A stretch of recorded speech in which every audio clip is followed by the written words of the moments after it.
আমি তন্ময় সরকার, আপনারা দেখছেন ইউটিউব চ্যানেল ফ্রিডম ইন্ডিয়া। তো আজকে আমরা এসেছি আমাদের এই ইন্ডিয়াগ্রোর প্রোডাক্ট ব্যবহার করে এখানে চন্দ্রমল্লিকা চাষ করা হয়েছে। মূলত এটা শীতকালীন একটা চন্দ্রমল্লিকা। এটা আমরা এসেছি দেবীপুর মাঠে। এখানে প্রচুর পরিমাণে ফুলের চাষ হয়, বিভিন্ন রকম ফুল, যেমন গাঁদা ফুলের চাষ হয়, চন্দ্রমল্লিকা, রজনীগন্ধা, এরকম আরও নাম না জানা অনেক ফুল কিন্তু এখানে চাষ হয় এবং এখান থেকে কিন্তু অল ওভার ইন্ডিয়াতে কিন্তু এখান থেকে এই প্রোডাক্টগুলো সাপ্লাই করা হয়। তো চন্দ্রমল্লিকা গাছের একটা খুব মারাত্মক একটা প্রবলেম, সেই প্রবলেমটা হচ্ছে যে চন্দ্রমল্লিকার গাছে তার পাতা পচে যাওয়া বা কুকড়ে যাওয়া বা যেটাকে কালো হয়ে আস্তে আস্তে পাতাগুলো নষ্ট হয়ে যায়, পরবর্তীতে স্টিকগুলোর আর খুব একটা ভ্যালু থাকে না। তো সেই রকম একটা প্রেক্ষাপটে আমরা যখন গত বছর থেকে কাজ করা শুরু করি এবং সেই সময় থেকে আজকে পর্যন্ত আমরা যতগুলো চন্দ্রমল্লিকার কাজ করেছি সত্যি আমরা খুব ভালো রেজাল্ট পেয়েছি। তো এই চাষটা আমরা আজকে যে জমিতে এসেছি, এই জমিটা আমরা মোটামুটি দেড় মাস আগে আমরা মাটিটা রেডি করে আমরা গাছটা লাগাই। তো এখানে আমরা যখন চাষ করি, চাষের যে শুরুতেই আমরা কিন্তু এখানে ব্যবহার করেছিলাম ভুয়াস্ত্র মাটিতে ব্যবহার করা হয়। এছাড়া আমাদের এখানে মডিফাই ব্যবহার করা হয়েছিল। তা বাদেও আমরা কিন্তু এই যে পচার যে সমস্যাটা, যে পাতা পচে যাওয়ার যে সমস্যাটা, এই সমস্যাটাকে প্রতিরোধ করার জন্য আমরা কিন্তু এই জমিতে মাটিতেই আমরা আমাদের যে প্রোডাক্ট প্রাউড, যেটা পচার জন্য যে প্রাউড, সেই প্রাউডটা কিন্তু আমরা সরাসরি মাটিতে ব্যবহার করেছিলাম শেষের সঙ্গে। তার পরবর্তী পর্যায়ে যখন আমরা মাটিটা রেডি হয়ে গেল তখন আমরা গাছটা লাগানো হলো। তার পরবর্তী পর্যায়ে বিভিন্নভাবে আমরা আমাদের যেসব প্রোডাক্টগুলো আছে, যেমন আমরা গ্রো ম্যাজিক ব্যবহার করেছি, আমাদের মাই স্প্রে ব্যবহার করেছি এবং এই সবগুলো ব্যবহার করার ফলে আজকে কিন্তু যে চন্দ্রমল্লিকাটা আমরা দেখতে পাচ্ছি, চন্দ্রমল্লিকার স্টিক খুবই ভালো এবং একটা পাতাও কিন্তু আজকে নষ্ট হয়নি। তো এইরকম সিচুয়েশনে আজকে আমাদের বহু চন্দ্রমল্লিকা চাষি যারা আছে তারা কিন্তু রাসায়নিক বিভিন্ন প্রোডাক্ট ব্যবহার করার ফলে তারা যখন ব্যবহার করছে পরবর্তী পর্যায়ে তারা কিন্তু আশানুরূপ ফল পাচ্ছে না। তাদের স্টিকের পাতাগুলো নষ্ট হয়ে যাচ্ছে এবং যখনই স্টিকের পাতা নষ্ট হয়ে যাচ্ছে তখন কিন্তু তারা সেই যে ডিমান্ডটা, সেই যে রেজাল্টটা, তখন তারা মার্কেটে কিন্তু সেই ডিমান্ড পাচ্ছে না।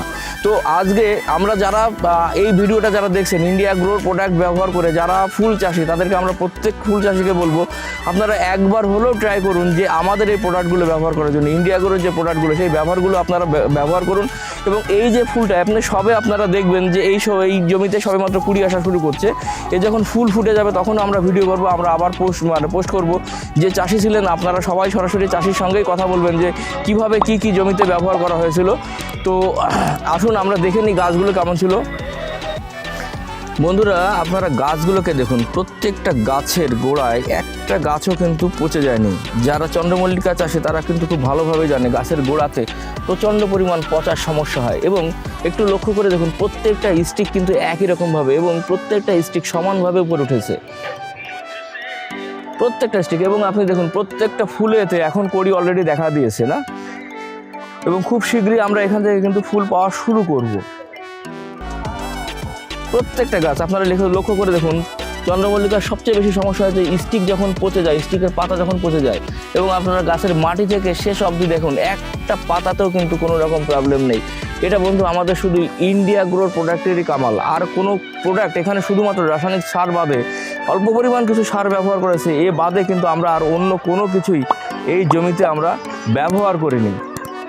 তো প্রত্যেকটা চাষি ভাই বন্ধু প্রত্যেককে বলবো, যারা ফুল চাষি, সেটা চন্দ্রমল্লিকা হতে পারে, রজনীগন্ধা হতে পারে বা গাঁদা ফুল হতে পারে, যে ফুলগুলো চাষ করছেন, যারা কিনা আজকে প্রচুর পরিমাণ ধসা, পচা বা ভাইরাস বা গাছের গ্রোথ ভালো না এই রকম সমস্যায় ভুগছেন, প্রত্যেককে বলবো যে আপনারা একবার হলেও আমাদের প্রোডাক্ট ব্যবহার করে দেখুন, অল্প হলেও প্রোডাক্ট ব্যবহার করুন। বন্ধুরা, আজকে মাটি নষ্ট হয়ে গেছে, প্রচুর পরিমাণ রাসায়নিক সার ব্যবহার করার ফলে মাটি নষ্ট হয়ে গেছে। আর এই নষ্ট মাটিতেই কিন্তু প্রচুর পরিমাণ ভাইরাস, ব্যাকটেরিয়া, ফাঙ্গাস, এমনকি বিভিন্ন পোকার উৎপত্তি কিন্তু এই মাটি থেকেই। এই মাটিটাকে শোধন করতে হবে। আমাদের কাছে অসাধারণ একটা প্রোডাক্ট আছে ভুয়াস্ত্র। এই ভুয়াস্ত্র কিন্তু মাটিটাকে শোধন করে দেয় এবং তার পরবর্তী পর্যায়ে আমাদের গ্রোথের জন্য গ্রো ম্যাজিক রয়েছে, আমরা মাই স্প্রে আছে, দুর্দান্ত প্রোডাক্ট হচ্ছে মাই স্প্রে। এছাড়া আমাদের এই পচা ধসার জন্য প্রাউড রয়েছে, ভাইরাসের প্রোডাক্ট রয়েছে। এইগুলো যদি আমরা একটু খুব কম মাত্রায় ব্যবহার করি তাহলেও কিন্তু আমরা খুব ভালো রেজাল্ট পেতে পারি।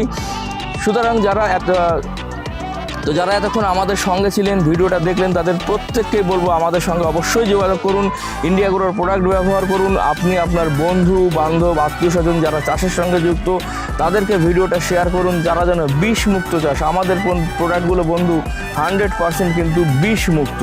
তো এই বিষমুক্ত প্রোডাক্ট দিয়ে আমরা চাষ করব, আমরা মাটির যে পুরনো যে ক্ষমতা সেই ক্ষমতাটাকে ফিরিয়ে নিয়ে আসবো এবং আমরা ভালো ফসল উৎপাদন করব। এখন আমার সঙ্গে ছিলেন তাদের প্রত্যেকে অনুরোধ করব চ্যানেলটিকে সাবস্ক্রাইব করবেন এবং বেল বাটনে ক্লিক করবেন এবং ভিডিওটি অন্যদের সঙ্গে শেয়ার করবেন, যেন এই রকম ইনফরমেটিভ ভিডিও প্রত্যেকেই দেখতে পারে এবং আমরা নির্ভেজাল বিষমুক্ত চাষ আমরা করতে পারি। তো ধন্যবাদ।